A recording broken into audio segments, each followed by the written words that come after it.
como o senhor pastor Beri, que vai estar continuando o estudo. Recebemos com uma linda salva de palmas. A paz do Senhor Jesus. Bendito seja Deus. Louvamos ao Senhor que nos dá a oportunidade, mais uma vez, estar na casa do Senhor. Amém? Como o pastor já falou, o pastor Mike está viajando e ele estava, então, fazendo uma sequência, uma série de estudos em Lucas sobre a cruz de Cristo, né? E ele me disse para nós continuar hoje no capítulo 23 e verso 26. E quando o iam levando, tomaram certo Simão, Cirineu, que vinha do campo, e puseram-lhe a cruz às costas para que a levasse após Jesus. E seguia-o grande multidão de povo e de mulheres, as quais batiam nos peitos e o lamentavam. Porém Jesus, voltando-se para elas, disse-lhe: Filhas de Jerusalém, não choreis por mim, chorai antes por vós mesmas e por vossos filhos. Porque eis que hão de vir dias em que dirão: bem-aventuradas as estéreis, e os ventres que não geraram, e os peitos que não amamentaram. Então começarão a dizer aos montes: caí sobre nós, e aos outeiros: cobri-nos. Porque se ao madeiro verde fizeram isto, que se fará ao seco? E também conduziram outros dois, que eram malfeitores, para com ele serem mortos. Vamos ver algumas coisas práticas, porque se a finalidade do estudo bíblico para a igreja é trazer aqueles ensinamentos práticos, porque toda a nossa vitória cristã, nossas bênçãos, nossa firmeza em Cristo está na prática da doutrina bíblica, na prática daquilo que é nos dado como doutrina da palavra para a gente viver. Então é essa prática que nos garante a nossa boa comunhão, é na observância da palavra, do ensino de Cristo. Então Jesus estava aqui, esses trechos finais aí dessa sequência, é a última semana de Jesus na terra, os últimos momentos. Então é o momento em que ele está preparando os discípulos para o momento difícil que ele ia passar da crucificação, e momento também em que ele passa suas últimas instruções aos discípulos. Então é nesse contexto que vai acontecendo. Aqui está chegando ao ponto máximo, ao ápice da história aqui, né? Que é a hora da crucificação. Então naquela semana foi a semana mais difícil de Jesus. Aquele momento em que ele entra em Jerusalém e o povo aclama: bem-vindo aquele que vem em nome do Senhor. Diz que põe ramos, vestes no caminho para ele passar, mas pouco depois ele acaba preso e julgado. E aqui lemos o momento em que ele está indo de caminho à crucificação. Então veja bem, diz que eles encontram esse homem que está voltando do campo e obrigam esse homem a levar a cruz. Certamente porque Jesus estava tendo já dificuldade, devido à noite complicada e difícil que ele passou de julgamento, de açoites terríveis, e ele estava com dificuldade no caminho da cruz. Então obrigam esse homem a ajudar a levar a cruz. Esse homem não é um homem qualquer. Lá Marcos cita o nome dele, que era pai de um outro chamado Alexandre e Rufo. E esse Rufo, em Romanos 16, Paulo faz agradecimento aos companheiros e cooperadores e chama ele de eleito do Senhor. Então, para a Bíblia citar nomes, são pessoas de destaque. A Bíblia não cita nome de toda e qualquer pessoa, só aqueles que tiveram grande destaque que estão aí.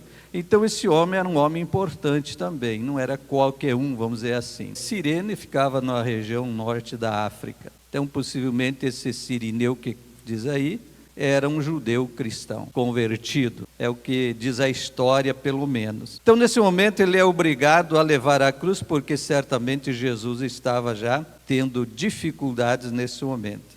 Agora no verso 27 diz assim: seguia uma grande multidão. Então nessa grande multidão é curioso, porque a multidão tem de tudo. Tem o curioso, tem aqueles que eram contra, que estavam ali regozijando e murmurando, zombando de Cristo. Mas tinha também aqueles que seguiam a Cristo. Aqueles que foram abençoados, beneficiados com alguma bênção, cura, milagres. Então havia de tudo. Agora tem um destaque aqui, que não é muito comum, mas que vale muito no Evangelho de Cristo, na vida de Cristo, que diz que essa multidão também era composta por muitas mulheres. Então era uma multidão de mulheres também. No ministério de Jesus, ele sempre valorizou e deu apoio também, e teve o apoio de muitas mulheres. Algumas é citado o nome, que é Maria Madalena, Susana e Joana, que era esposa do procurador, coisa assim, de Herodes. Então, pessoas importantes. Então, as mulheres, para aqueles que dizem que a Bíblia é machista, o Evangelho não é, tá? Então, tem que entender cultura. Mas as mulheres sempre tiveram boa oportunidade de participação no Evangelho. Não é à toa, né? E até hoje, e graças a Deus. E aqui diz que essas mulheres lamentavam, batiam em seus peitos, lamentando aquela trágica situação de ver Cristo sendo contado com os malfeitores, como profetizou Isaías, sendo levado à cruz, acompanhado de 2 malfeitores, bandidos, que ele foi junto. Agora, nesse momento, diz que Jesus para e fala com elas. Então, mesmo em tamanha aflição e dor, Jesus ainda para dar uma instrução, uma palavra profética. O curioso é que poderia talvez dizer assim, não poderia ser uma palavra de consolo para as mulheres que choravam? E muitas vezes nós também, comovidos com alguma situação, a gente quer dar uma palavra de consolo, mas às vezes não é exatamente essa a palavra. Então Jesus olha e diz, olha, não chorem por minha causa, porque, em outras palavras, vocês têm um motivo maior para chorar. Qual era o motivo? Jesus disse, chore por vocês e por vossos filhos. Uma palavra de advertência, Jesus a caminho da cruz ali, poucos momentos antes de ser crucificado, e ele dá essa advertência para elas. Usando uma expressão lá de Cantares de Salomão, expressão de Salomão, ele diz, filhas de Jerusalém, não chorem por mim, mas chorem por vocês e vossos filhos. Qual seria essa razão? Ele vai dizendo adiante, porque eis que hão de vir dias em que dirão, bem-aventurado aquela estéril, aquela que não gerou filho, aquela que não amamentou, porque não vai ter um motivo a menos talvez para chorar. As profecias bíblicas, elas existem muitas vezes assim em duas etapas, ou chamada dupla referência. Então esta palavra que Jesus falou, em partes, ela cumpriu, 30 e poucos anos depois. O imperador Nero foi aquele que começou as grandes perseguições contra os cristãos, depois levantou Vespasiano, depois de Nero, e o filho dele era o general que comandava o exército romano, foi Tito, e esse é que invadiu e destruiu o templo em Jerusalém no ano 70. Então, muita tragédia, mortandade, foi muito sangue derramado e as perseguições contra a igreja se intensificaram. Então era disso que Jesus disse, chore por vocês. Então daquela geração, com certeza, a grande maioria estava vivo no dia das destruições todas de Jerusalém, de Israel, pelo esse imperador romano, pelo general Tito. Estavam lá. Então cumpriu o que Jesus disse, chorem por vocês, porque vai vir tempo difícil. Chore por vossos filhos, porque muitos vão ficar órfãos ou vão morrer nessa tragédia. Então foi isso que Jesus disse, então foi uma palavra de alerta que ele deu. E como eu disse, existe uma dupla referência sempre nas profecias. Cumpriu-se em partes, num âmbito menor, mas de uma maneira plena está por vir esse tempo difícil. Ele disse assim, que vão pedir que caiam os montes, que os encubra, para se livrar daquele mal. Aí quando nós vamos para Apocalipse, nós vemos que esse grande mal, de maneira mais ampla, a nível de mundo, está para acontecer. Então, se o momento já era difícil de choro, e Jesus disse, haverá um momento pior, vê que esse tipo de pregação hoje, ela contraria tudo aquilo que a gente vê no dia a dia hoje. Que a gente vive, a gente não, mas muitos aí desse povo, vive um evangelho de ilusões, sem base doutrinária, bíblica. Um evangelho só de mar de rosas, confundindo o céu com a terra. Nossa bênção plena é na eternidade, aqui é guerra. E a situação do mundo, ela tende a piorar, todas as profecias dizem isso. O reino das trevas vai crescer na terra, o reino das trevas vai se levantar, a oposição contra a igreja é cada vez maior, então é cada vez mais complicado, é todo tipo de ataques contra a igreja, contra o evangelho, contra Cristo. Jesus disse assim, se é o madeiro verde, se referindo a ele, Isaías também havia profetizado, dizendo da raiz de Jessé, um renovo, um broto, frutificará. Então este era Jesus, ele disse, então sendo ele o lenho, a madeira verde, eles fizeram assim, imagina quando estiver seco, que se farão, quando chegar o tempo. Então serão coisas ainda piores que estão por vir. Então pensa bem, enquanto alguns de maneira ilusória para tirar proveito ilude o povo e as multidões com falsas promessas, e há pouco ainda estava falando aqui, ele diz também o seguinte, que essas pessoas não são vítimas, elas são cúmplices. Por quê? Porque elas vão atrás desses mestres que falem o que elas querem ouvir. Então qualquer um de nós no momento de coração quebrantado, compungido com a situação, ia procurar consolar aqueles que estão chorando. É mesmo que a gente tenta fazer sempre. Mas a gente tem que entender o momento e a hora. Aí Jesus disse, não, vocês vão ter coisa pior para chorar. Por vocês e por vossos filhos. Então quando nós estamos indo para o fim das coisas, veja bem, eram os últimos dias de Jesus na terra. Eram as últimas instruções dele. Se nós fizermos um paralelo, nós temos a certeza que nós estamos nos últimos dias da igreja na terra. E não é não é tempo de estar querendo agradar as pessoas com palavrinhas bonitas, com coisinhas bonitas, com aparência, com conversa afiada. É tempo de advertência. É isso que nós aprendemos, é tempo de advertência, é tempo de confronto. Então se fizeram com Jesus, diz ele, a madeira, o lenho verde, imagina quando estiver seco, quando o tempo estiver cumprido. E conduziram ali com 2 malfeitores. Veja bem, além da tortura física que Jesus passou naquele momento, havia uma tortura emocional, psicológica. Porque quando você pega alguém e coloca com mais 2, está dizendo assim, você é igual a ele. Estava profetizado também por Isaías 53. Ele foi contado entre os malfeitores. Então você imagina, você é uma pessoa correta, justa, e injustamente você é julgado e condenado e é colocado junto com os bandidos. O que está dizendo para ti? Você é igual a eles. Aquele que era santo, que era justo, que nunca pecou, que nunca fez mal a ninguém, e de repente a multidão aclamando. E é tão curioso isso, por isso que não se pode se iludir com multidões, porque no domingo, que ficou conhecido como Domingo de Ramos, Jesus entrava em Jerusalém montado no jumentinho e a multidão dizia, bendito aquele que vem em nome do Senhor. Na quinta-feira Jesus é preso, julgado, e a multidão diz, crucifica-o, crucifica-o.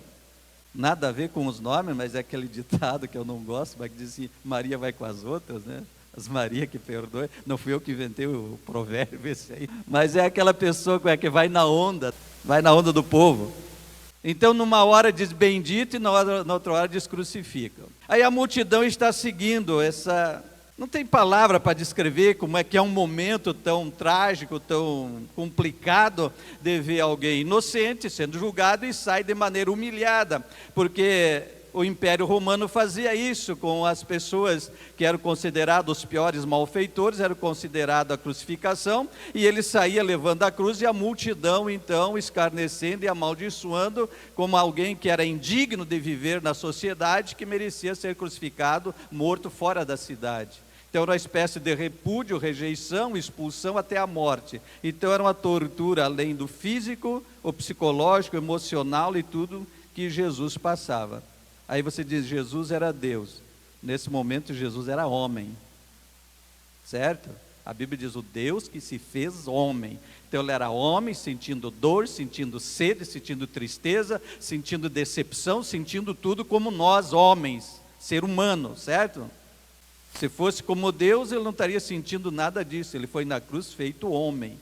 Isso é a doutrina básica da Bíblia. Deus se fez homens. No verso a seguir, ele diz: e quando chegaram ao lugar chamado Caveira, ali o crucificaram. E os malfeitores, um à direita e outro à esquerda. E dizia Jesus: Pai, perdoa-lhes, porque não sabem o que fazem. A expressão muito interessante.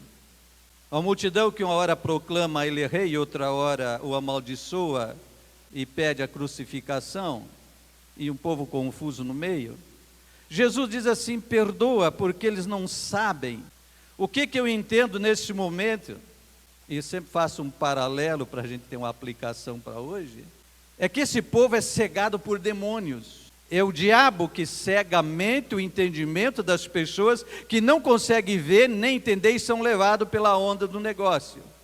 Então, nós olhar hoje, as pessoas que atacam a igreja, o evangelho, quem faz o melhor trabalho possível na sociedade, se não é a igreja, o povo cristão?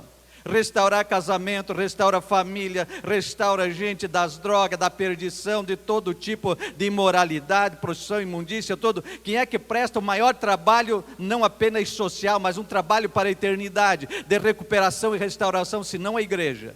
E aí esse povo quer calar a igreja, quer tirar a voz ativa da igreja, perseguem. Isso é demônio que cega as pessoas, não é outra coisa. Então pode ter certeza que todo esse tipo de ataque que tem contra a igreja, eu faço questão de ressaltar essas coisas, porque tem muita gente na igreja que parece que está dormindo, não está vendo o que está acontecendo. Não está vendo o que está acontecendo. Deixa eu só ler uma coisinha para vocês aqui, que eu peguei umas informações. No século XX, o mais violento da história produziu a maior lista de mártires cristãos, muito superior a qualquer período antes, século XX, século passado. A gente fala da perseguição dos dias do Império Romano, os 2 primeiros séculos da igreja, até o 3º século, que foram imperadores sangrentos contra a igreja, mas o mundo era bem menor, tudo era bem menor. Hoje o cristianismo tem dado a volta ao mundo e nós temos uma lista grande, de muito maior número de mártires atualmente cristão. Você não vê nas notícias, porque parece que matar cristão é normal. Mas matar um bichinho, um cachorro, você vai para a prisão sem fiança. Mas cristão pode matar. Isso é coisa do mundo. Então é diabo. Então veja bem, no século XX foi o maior que toda a história. Em 1970, era uma média de 230 mil cristãos mortos por ano. Em 88, 300 mil. Nessa última década, triplicou o número de mártires. Foi o século que mais se matou cristãos no mundo. Então, quando Jesus disse, chore por vós e por vossos filhos, o que ele estava querendo dizer? Esses países que mais perseguem. Então, na atualidade, os cristãos continuam a ser perseguidos, especialmente em áreas onde o comunismo, o totalitarismo islâmico, hinduísmo político, tomaram o poder. Na América Latina, que é nossa região, a África, continente africano e a Ásia.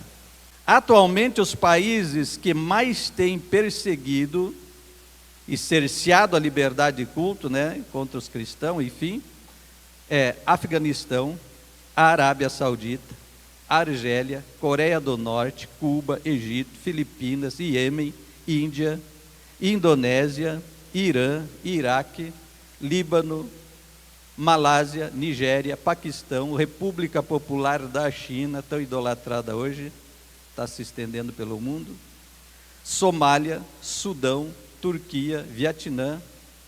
Na atualidade, 200 milhões de cristãos vivem sob a ameaça, perseguição, de prisão, de morte e de tortura.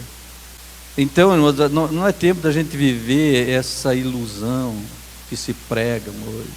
Só bênção, só vitória, e só isso, e só aquilo, carro novo, casa nova, dinheiro, e Deus vai resolver todos os teus problemas. Vem para a igreja, você vai ser feliz. Vem para a igreja, você vai ver em guerra.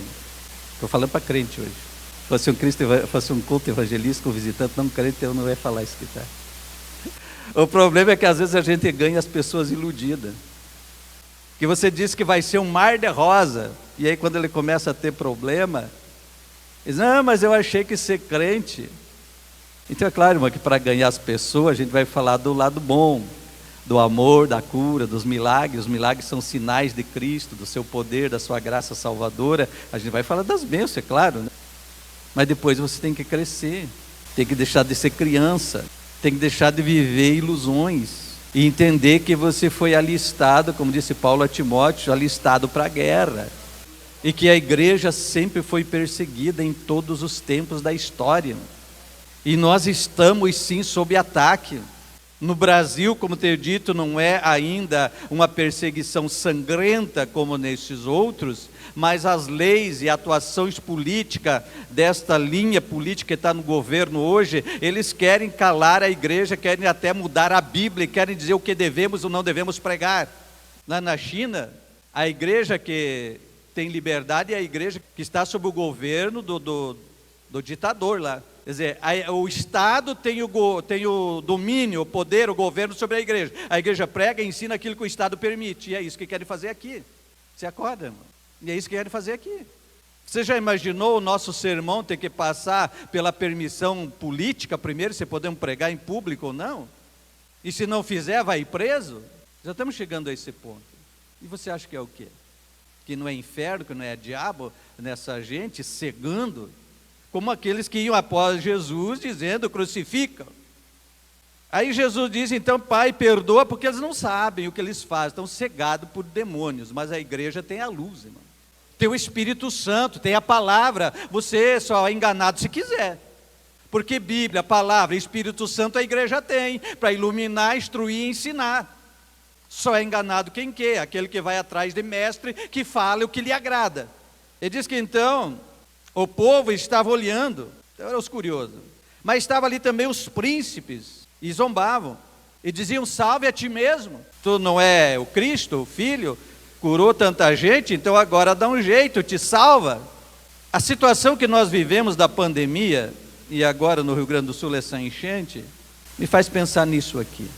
No período da pandemia, acho que foi com o pastor Isaac mesmo, que eu estava falando um dia, que eu disse, a gente vai ver quem é crente agora, porque os crentes fiéis vão voltar para a igreja com saudade do encontro, da reunião, dos cultos, do cultuar a Deus junto, vão voltar para a igreja com saudade, mas aqueles que eram meio cá, meio lá, vão descobrir que para ele não faz falta, ele não vai aparecer mais na igreja. Irmãos, eu tenho falado com pastores, não só do nosso ministério, mas de outros, agora, recentemente, que diz, nós estamos correndo atrás do prejuízo até agora. Aquele povo diante da pandemia não voltou mais, muitos não voltaram mais até hoje. E a questão da enchente é a mesma coisa. Por quê? Porque nesse momento, o que o inimigo diz? Exatamente essas palavras aqui da hora da cruz. Cadê o teu Deus, que tu fala que faz tanto milagre? Por que ele não te livrou da pandemia? Por que ele não te livrou da enchente? Cadê o teu Deus? E aí eu pergunto, onde é que está a sua fé? Porque essa é a arma do inimigo. O que eles estavam afrontando? Tu não é o Cristo? Por que tu não desce da cruz? Por que tu não te salva? Por que tu não tira nós, os dois bandidos que ali estavam, né? Por que tu não tira nós da cruz? Por que tu não faz um milagre agora? Então quem não tem uma fé realmente firme e não entende estas coisas, nessas horas ele vacila e ele desiste da fé. Aconteceu com gente que a pandemia levou, não para a eternidade, levou para o mundo, aí não voltou mais para a igreja, não sentiu necessidade de voltar. Porque caiu nessa, cadê o teu Deus? Então são essas verdades que a gente precisa entender. Então o povo olhava e zombava e lançava essas palavras de murmuração. Também os soldados zombavam, escarneciam, tu é o rei dos judeus. Uma das coisas curiosas, Jesus está na cruz, e diz que Pilatos mandou botar uma inscrição acima da cabeça dele na cruz, Jesus Nazareno, rei dos judeus, escrito em hebraico, em grego e latim. os 3 principais idiomas da época. O hebreu, que é a língua do povo judeu, o grego, que era a língua popular, comercial da época, herança do império anterior, o grego, e o latim, que era a língua do império romano da época. Então, os 3 principais idiomas, o homem manda colocar lá. Jesus Nazareno, rei dos judeus.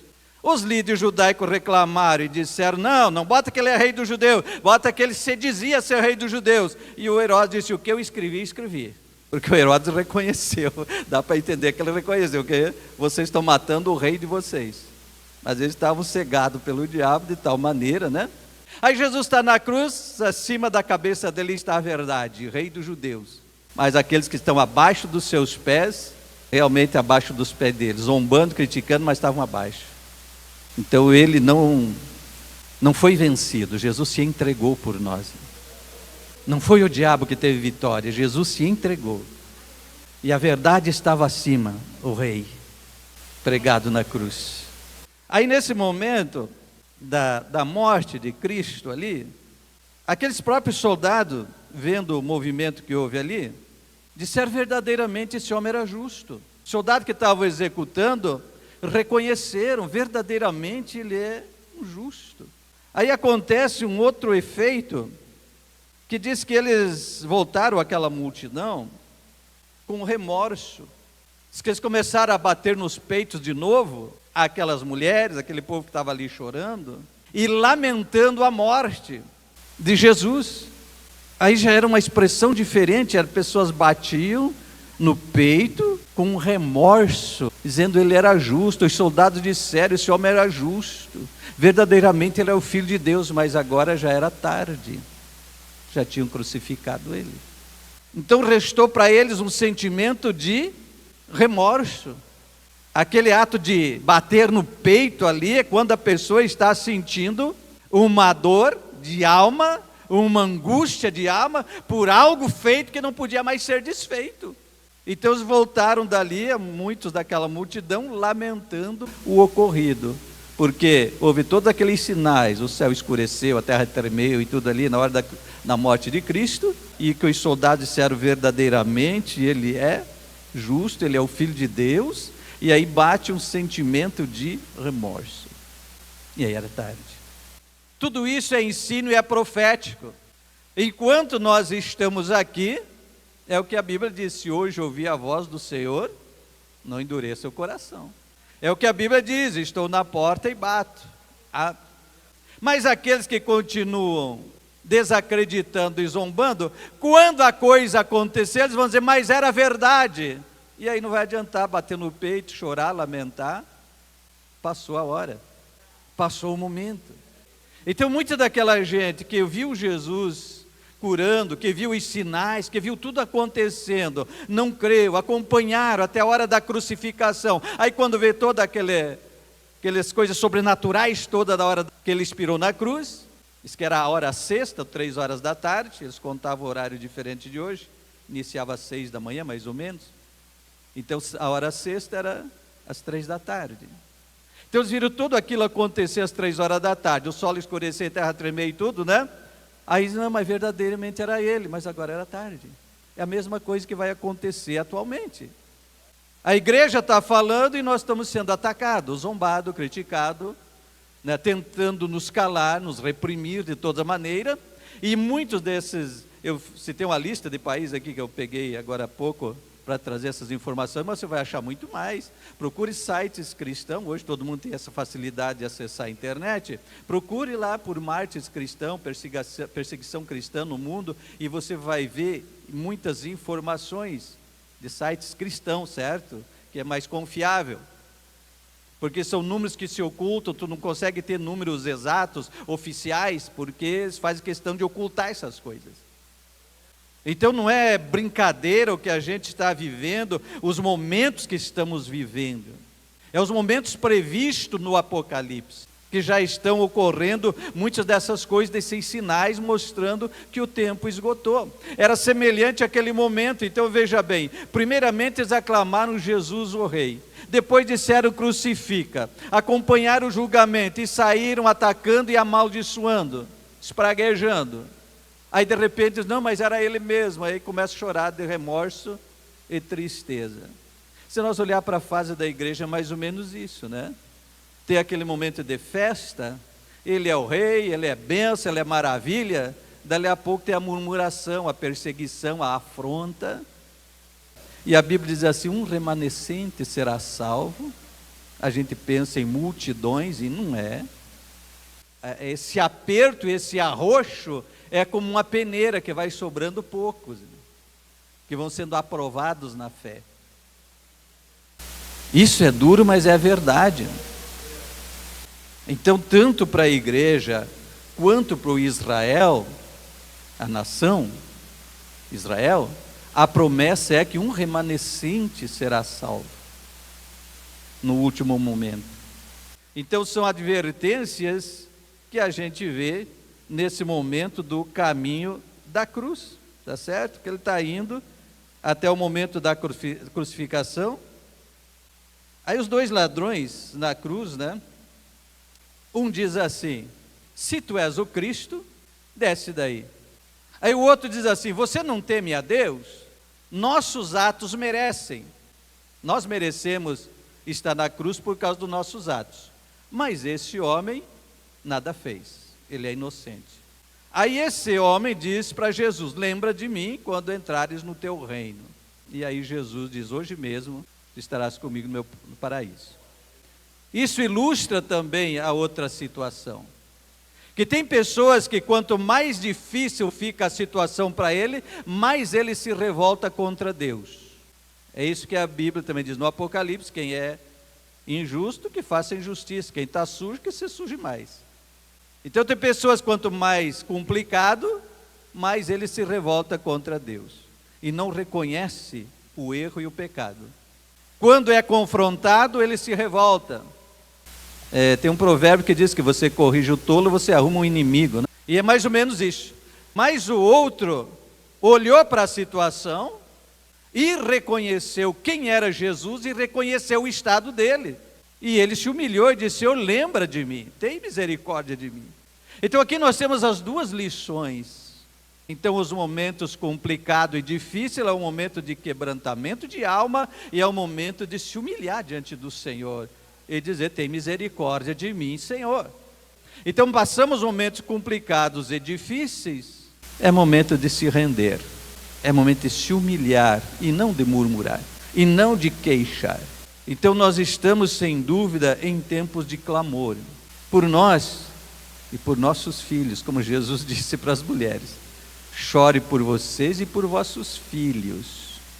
Se você acha que hoje está difícil, se Jesus não vier nos próximos 10 ou 15 anos, como vai ser o mundo para os seus filhos, para os seus netos? Eu já tenho netos, uma neta mais velha está com 19 anos, a mais novinha está com 2 para 3 anos agora, e está na promessa de chegar mais uns 2.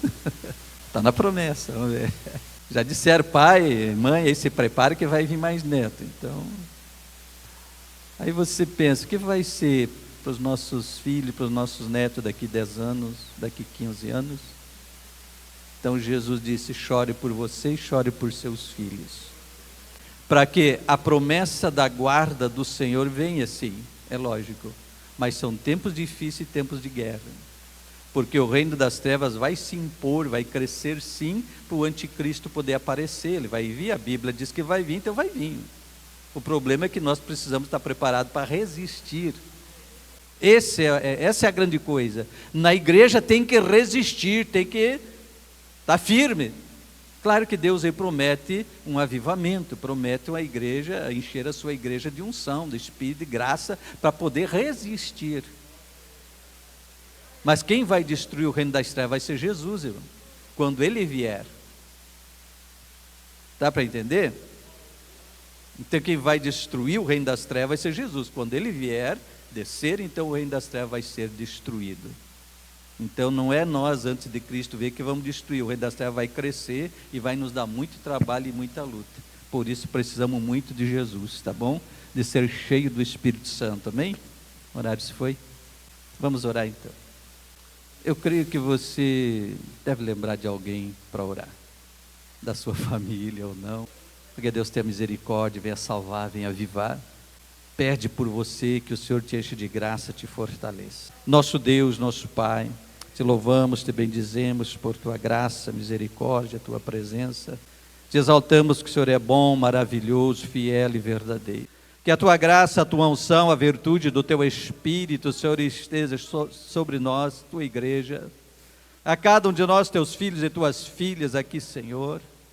Que a tua mão de poder, Senhor Jesus Cristo, fortaleça, acrescente fé, autoridade, unção e graça sobre a tua igreja, para ser avivada neste tempo, Senhor, para fazer resistência ao maligno, que tão ferozmente se levanta e ataca todas as verdades da tua igreja, o teu evangelho e da tua obra.